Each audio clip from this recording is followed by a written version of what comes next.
In the next segments, we'll be standing. I did miss something in the last segment when I was showing you different variations of how to get up. One thing you can do before you get up, and I'm just going to go down quickly to catch this, is on your hands and knees, you want to do a cat arch, push the back up, and there again, you're really opening up the space in between each vertebra with making that arch. It feels very good. Push it up and inhale, and exhale as you come down, and then sag a little bit. Now because my back is curved, my spine is curved the way it is, I can't sag a lot. You may find you can get a better sag than I can, but this will feel real good in the lower back. Up one more time. And for a variation, lean back and put your hands forward.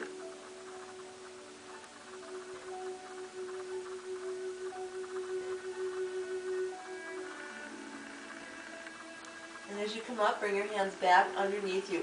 That is a fabulous stretch all the way through, and you could probably notice you feel that a lot right in here. Really good for just loosening everything up in these tight areas that have kept us bound for so long. Inhale up, exhale down,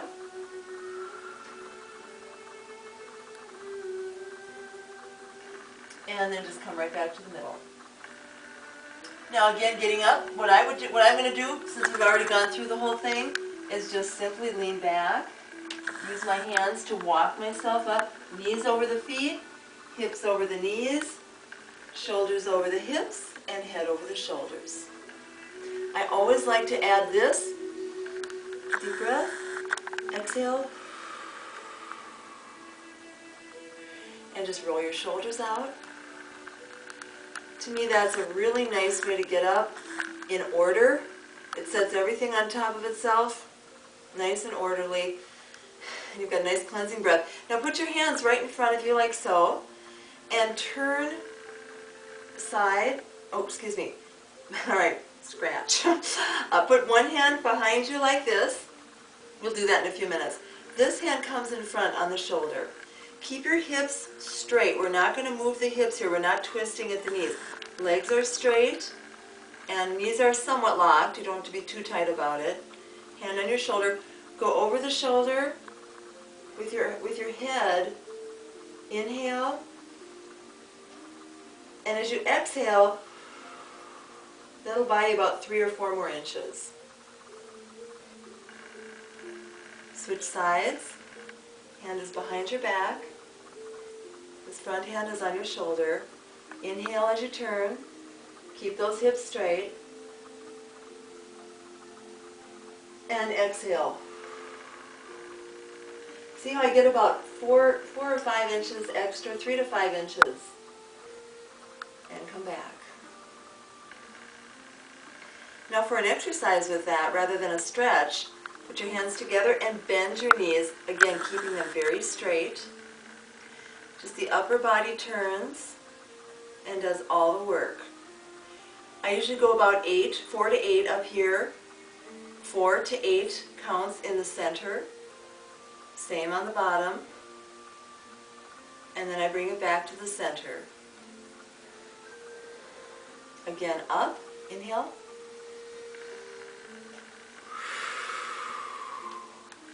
When you come down from that, take your knuckles and just, if you can, if your back will allow for it, massage out right around the belt line area where your waist is with your knuckles. Just massage that out as best you can, if you can. I understand you may not be able to reach, your back might not tolerate this, but if it can, do that. I sometimes will, and I won't do it on here, but I will sometimes bring down my pants so that I can actually be on my skin and I don't have my belt or my waistband in the way. And then I've just got a nice straight shot at the lower back to massage that out with my knuckles. Then take the knuckles and lower that, drop them down about just so, here. Actually I could do it for you, but I have to turn away for a minute. Press in right here. This is right here at the waistline. Drop down about 5 inches, 4 to 5 inches. Press in. It's the upper buttock area. And just lean back as you really dig deep. And come up. And I'll do that on the side view for you. Press in. Lean back as far as it is comfortable for you, and please be careful not to lose your balance. And up. That just releases some of the tension that we do retain so much tension in the buttock area. All right, we're going to do just a few mild exercises, nothing aerobic. I want you to bring your knee, cross over and bring your knee up. Like so. You can either leave your hands at your side, or you can do an alternating rock with them. Switch, knee up and back, up and back. In other words, your hand that's moving is not on the same side as the knee. The hand that's moving is on the opposite side. Anywhere from 4 to 8 of those, whatever you can comfortably do. In the front, same thing, almost like a slow march. Good. I get to see you. I don't think I looked at the camera the whole time when I was on the floor. All right. Cross one foot over to touch the toe. Touch the hand. So finger to toe, like so. Bring it up higher if you can. Even one of these is great.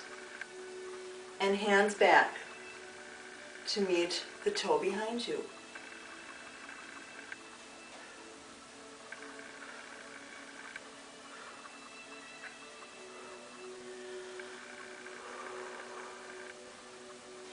Now, I would like you to find a wall and start swinging. I haven't discussed this with my camera operator, but can we do this?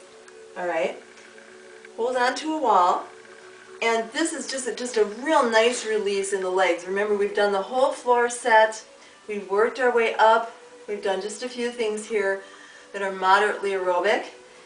Have your right leg forward and back with the arm alternating, and you can keep the arm at your side if you wish. This is the same arm as the leg, however, you're not swinging it with your leg. You're alternating arm, leg, and so forth. Switch it up.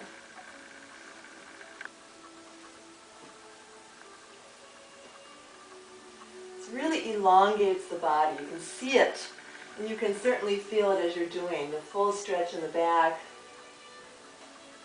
Okay. Just get them up as high as you can to keep the legs straight. In other words, I don't want you to bring them up like this. Keep them straight, even if that means they only go about like so. Don't feel ashamed or embarrassed or lesser than if you can't get these to the range motion that I am at. You just do what you can do for you. You will build up in time if you're faithful to continue. Now roll your feet. Try to think about your tummy and keep it in. Other direction. Flex, point, flex, point. Do as many repetitions as you want. Shake that out. If you have hip issues, joint issues in the hips, you're going to have to rub them a lot to get through the exercise routine. And I would encourage you to only do part of the routine. Just do a few on the floor and a few on top, or a few standing. The doggy downers and the puppy uppers is what I call them. Same thing on the other side. Flex, point, roll, roll. I won't repeat that whole thing. Now, this is a little bit advanced, so it's going to hurt a little bit if you're going to do this and you're not quite ready for it. Be discerning with this one. Bring your knee up and out. This is about as tricky as it's going to get. Okay, this is the most difficult one we will do. And you can speed it up, and you cannot do it at all. It's totally optional. And then switch. amazing. When people ask me, what is this working? I tell them, where did it hurt? What are you feeling? That's the area that you're pretty much working. There's a lot of muscles, a lot of things going on. Just the fact that my hand was on the wall, that was working that a little bit too, but that wasn't our focal point. It's all right in here right now. That's what it's about. And for most of us, for most people out there, I know women are kind of we're all the same animal. We kind of like to have that a little bit firmer. So, all right, we're going to close that session and get on with the next one soon.